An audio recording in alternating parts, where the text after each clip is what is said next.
Go for it, brother. Good start. Okay, excellent. So, as Ike said, my topic dovetails nicely into his of scrying, because I'm actually talking about a magical technique from Western ceremonial magic, which involves scrying. There's sort of a ritual setup, and then the central piece is using a scrying crystal, similar to Enochian magic. But in fact, what I'm talking about is the technique in the Ars Paulina, which is one of 5 books in the Lesser Key of Solomon, one of the famous texts of Solomonic magic, known infamously as the book that contains the Goetia. And unfortunately, that's most of the time all that it's known for. But there's so much more stuff in there that's not evil, summoning demons.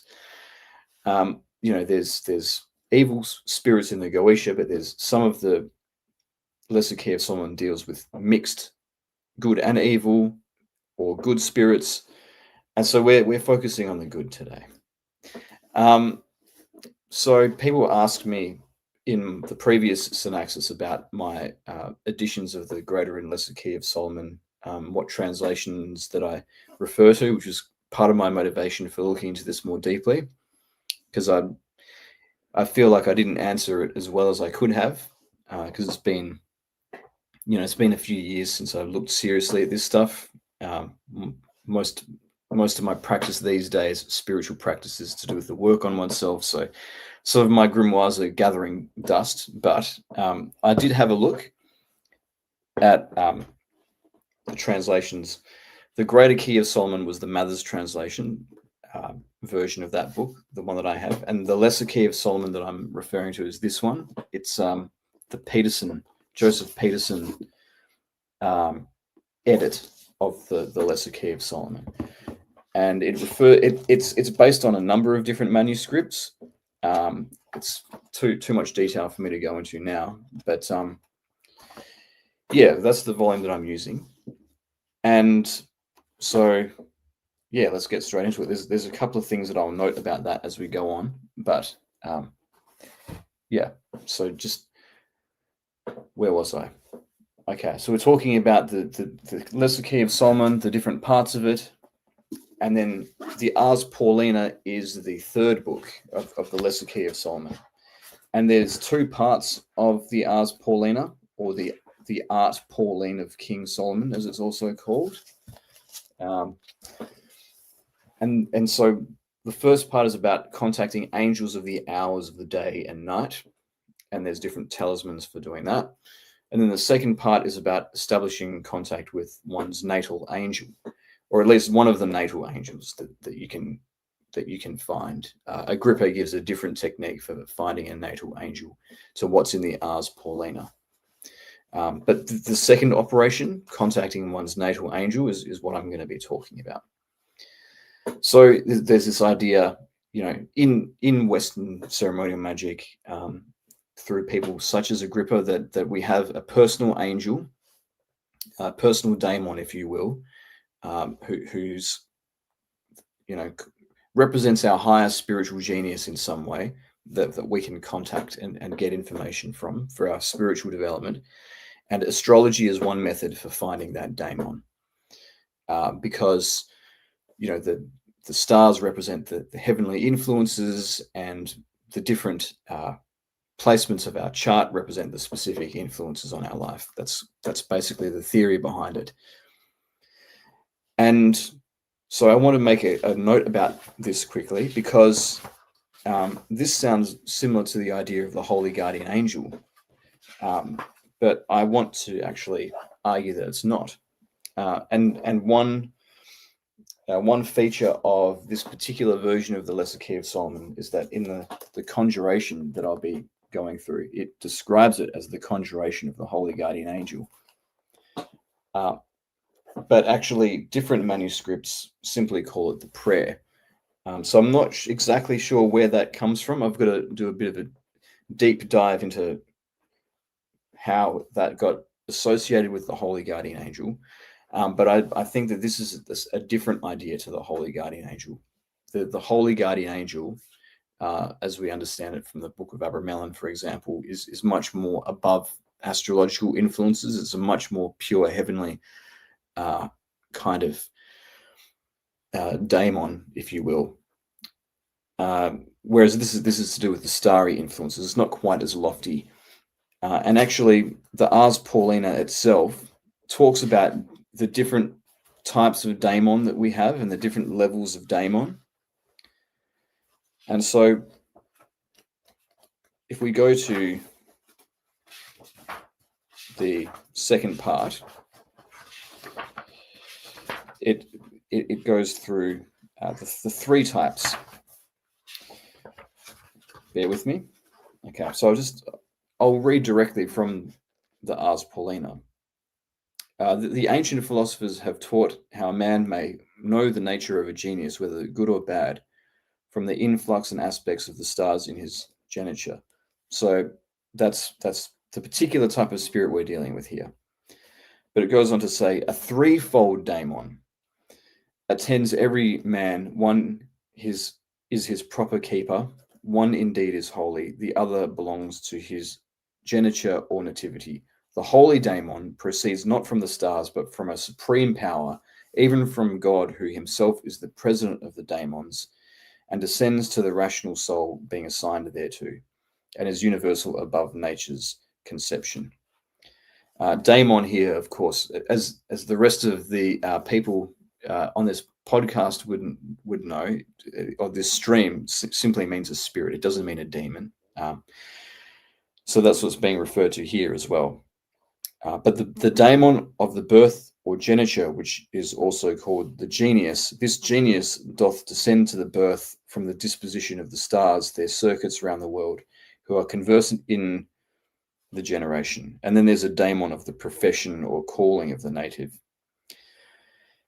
So there's at least three distinct daemons. And so it's interesting, perhaps there's a question of semantics here, because the natal daemon is described as the genius in this text, and elsewhere the holy guardian angel can be described as the genius.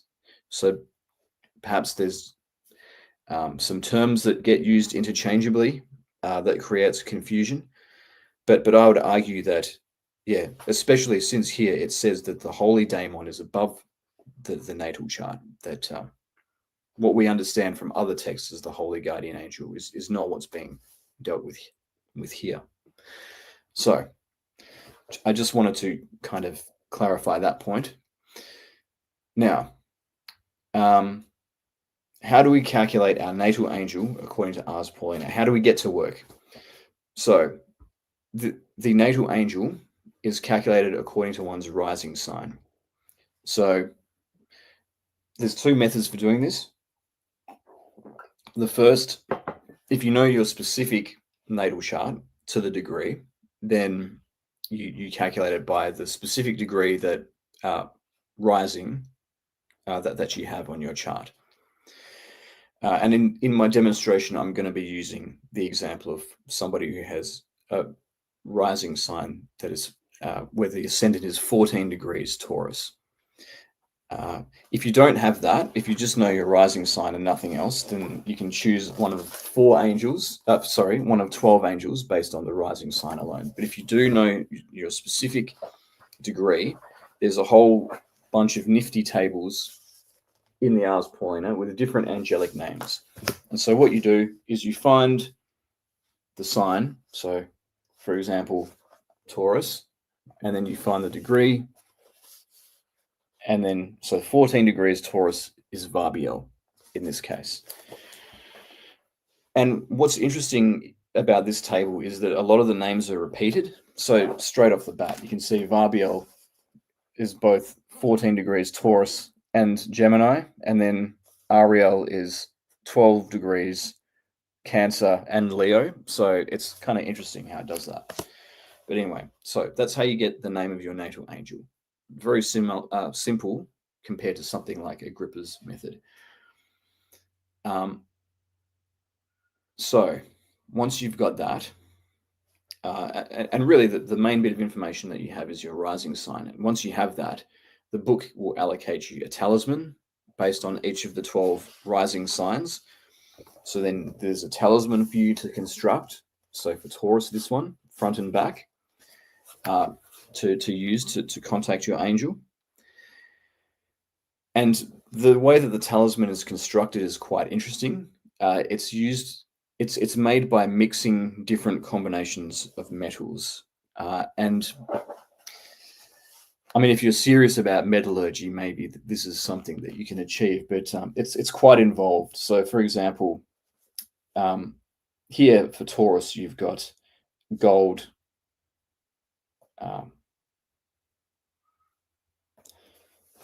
Sorry, that's the footnote. Here we go. Yeah, so it's got the planetary symbol for each metal. So you need to know that gold is the sun, silver is the moon, and so forth, and then it gives you measurements for how much an ounce, a dram. Very medieval, very involved. And if you're not great with that and you're not much of a metallurgist, what I ended up doing was just mixing different colored paints, metallic paints, to get the mixture, and then applying that to a piece of card or wood to create the talisman. So it's a bit of you might say it's a bit of a thrift shop version. But if you want to go the whole 9 yards, get your smelter out, I suppose. But then, so you got the talisman, and then you're also going to get an element for your angel. So based on the rising sign, and the element of the sign will determine the element of the angel. So obviously, your fire signs, Aries, Leo, for example, are going to be fire element. And then different elements will have different strengths. The angel will have different strengths based on his element. So the types of information that you might want to ask a particular natal angel will be determined by its element, whether it's better placed to do that or not. And then each element is also attributed a direction, which gives the angel a direction. But the attribution of the directions to elements is different to what's in the Golden Dawn, either in terms of the 4 cherubs at the macrocosmic level or the microcosmic elements. The directions are fire in the south, earth in the west, air in the east, and water in the north. So basically, you get your direction to know which direction to face when you're invoking the angel. And then the timing for invoking the angel will be when the sun enters the relevant zodiac sign, when the sun enters the rising sign that you're born in. So that's all of the preliminary stuff. And in terms of preparation for the scrying, Ike has discussed that already. So that works well with what I'm talking about here.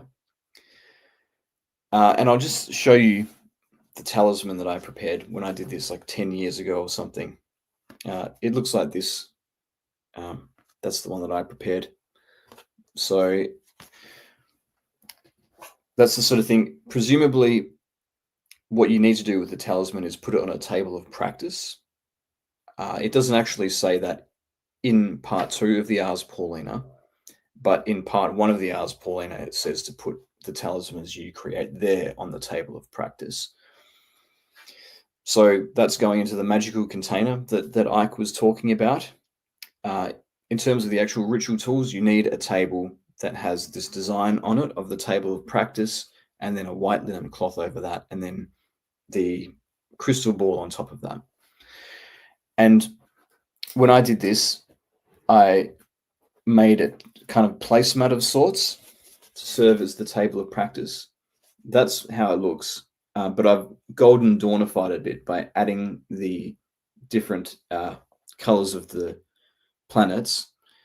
And you can see this is something that is very Judeo-Christian influenced. Actually, that's upside down. That's the way it should be. Sorry. Saturn at the top. Yes. Let's check that. So anyway, This is something that I just rested on the table. Yep, satin at the top. And you can see that there's a clear Jewish, especially, influence. And I mean, the obvious thing is the Star of David, but also this design looks a lot like a Seder table that you would have at Passover, which is something I only realized very recently. And so, you know, the scrying crystal will be mounted on top of that in the center of your table of practice. So you set all of that up, and then you've got to do some exorcisms, so-called, which are really just an invocation, as well as prayers. So what the Ars Paulina says is that you need, bear with me, you need to come up with your own prayers at the beginning, and then you need to do an invocation known as an exorcism, which is to call the genius into the crystal. And this is to be repeated several times until the genius finally does appear in the crystal. And so what this prayer or exorcism is as follows. So using again the example of Varbiel. O thou great and blessed Varbiel, my angel guardian, vouchsafe to descend from thy holy mansion, which is celestial, with thy holy influence and presence, into this crystal stone, that I may behold thy glory, and enjoy thy society, aid and assistance, both now and forever hereafter. O thou who art higher than the fourth heaven, and knoweth the secrets of Elenel, thou that rideth upon the wings of ye winds, and art mighty and potent in thy celestial and superlunary motion, do thou descend and be present, I pray thee, and I humbly desire and entreat thee, that if ever I have merited thy society, or if any of my actions and intentions be real and pure and sanctified, before thee bring thy external presence hither, and converse with me, one of thy submissive pupils, by and in ye name of the great God Jehovah, whereunto the whole choir of heaven singeth continually, O Mapa Laman Alleluia, Amen. And you read that out as many times as you need to before the angel appears in the scrying crystal. And that's it. That is the operation of the Ars Paulina. I might just quickly touch on my personal experience with this. So I have done this many years ago just to see what would happen, and it's not as impressive as, say, contacting something like the Holy Guardian Angel, but there was a lot of quite good information that came through. When I first started it, I actually could make out an image in the scrying crystal of like a little green angel, like a miniature person holding a key up. It almost looked like a little green fairy. But then that was the most impressive thing that happened in this crystal itself. I kind of more went within after that and sort of went into the zone, so to speak, and just paid attention to the words that came. And this one was a particularly personal message, so I won't share this particular scrying session.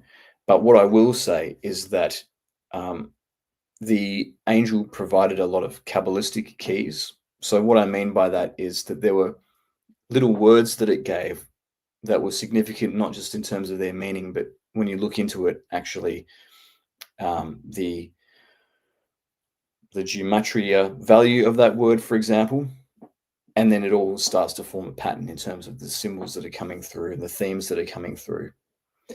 And in particular, one quite impressive thing that it showed me was it was giving me a phrase, and it said, "And be exalted in your power," and it was drawing my attention to this last term, "be exalted in your power," which actually is a paraphrase of an Enochian term, "in power exalted," and See, this is where it helps. This is where all of the preparation helps in terms of learning correspondences and learning different magical symbols that the spirit can draw upon when it's giving you messages, communicate in a common language. And so I looked into this word in power exalted, which in Enochian is launch. And if you apply, I mean, Enochian's not designed for a gematria according to a lot of people, but if you apply Greek gematria to it, it actually comes out as 358, which is the same as the word Mashiach in Hebrew or Messiah, and also the word Nachash, meaning serpent. So that was quite an interesting connection and correspondence between concepts that I'd never known before, and I wouldn't have known if it wasn't for the angels. So that's an example of the kinds of things that can happen when you scry.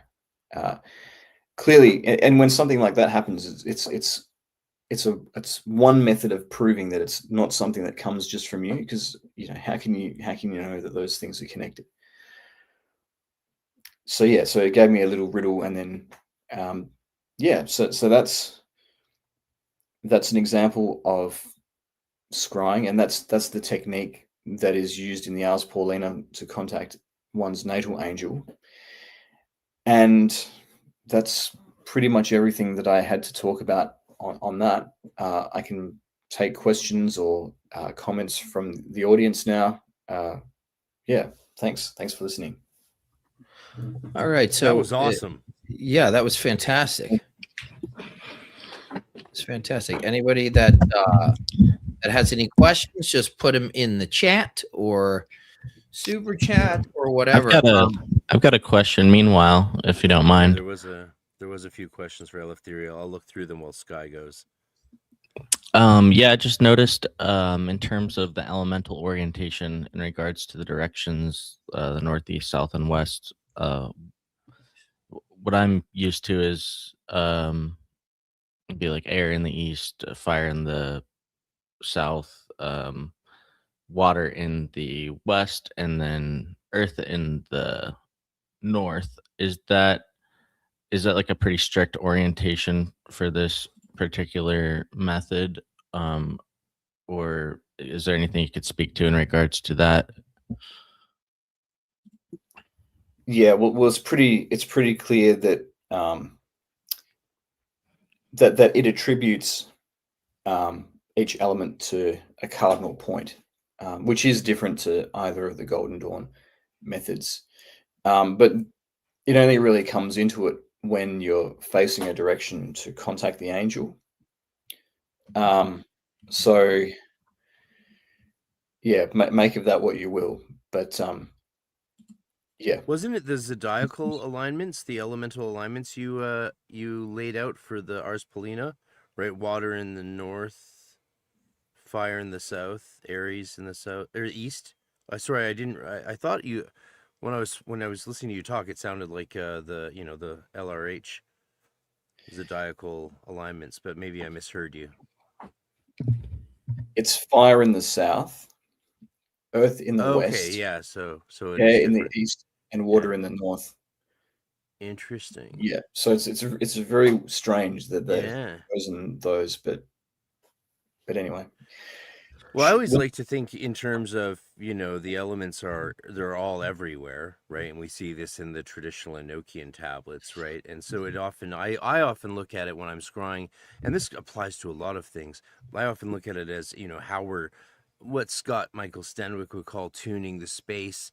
I like to think of it as sort of setting the parameters, almost like, because, I'm always relying on my nous, my higher consciousness, my holy daimon to guide me through communicating and knowing and learning from spirits and spirit and God. So I like to think of it as me giving parameters in the earthly realm in Malchut for that communication, because otherwise you never know where, higher consciousnesses will guide you. They don't really think like us, and they don't necessarily have our concerns. And that goes back to even the content of scrying. And we've There's so many threads I wanted to pull on today with what you guys have said so far. There's nowhere near. We'd have to go become like 10-hour-a-day streamers to talk about all the threads I want to pull that you guys have touched on. But one of them in particular is, with the diary writing and the recording of these things, often these communications within parameters, whether they stay within the parameters or break the parameters, that's one of the reasons for parameters to see when they're broken, which brings in the whole testing spirits.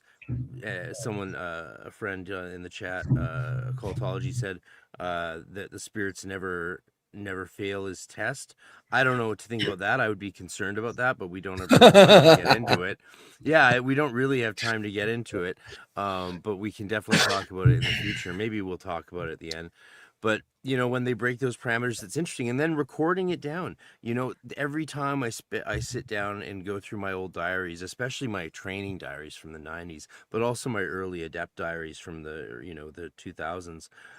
It's crazy how many things I see there where I'm like, yeah, this doesn't mean anything to me now, but that's what it was. And then I look at it, I'm like, holy shit.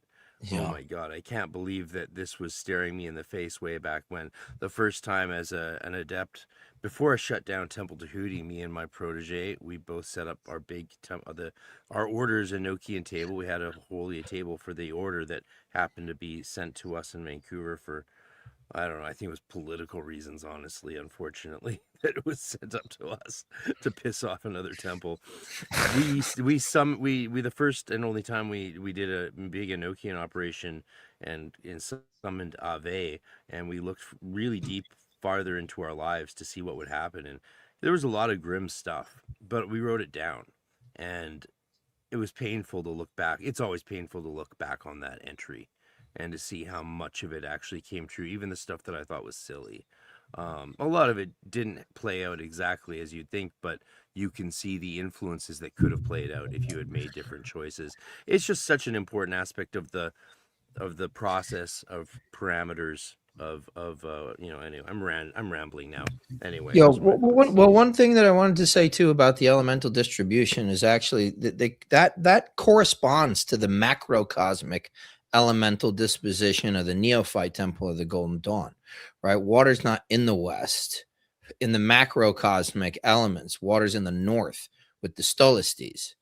And then you've got fire in the south with the Daluchos. You've got the Hierophant in the east with the air. And you've got the Hyraeus who stands in the black of Malkuth, earth of earth.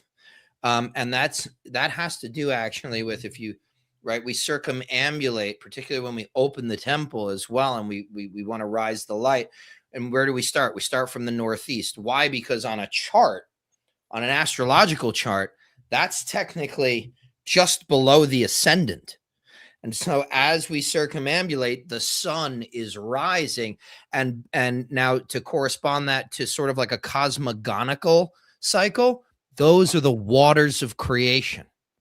That's why water is in the north in the macrocosmic disposition of a Golden Dawn temple, because you're always beginning in the waters of creation, right? And as Iamblichus said, all true theurgy is a recreation or a reenactment of the cosmogony, the cosmogenesis. So I work with both of those strictly on a Golden Dawn basis too, but both of those, the kind of water and earth swapped, and then you have the microcosmic elements, which are on the altar, right? And that's okay. Water's in the west, earth's in the north.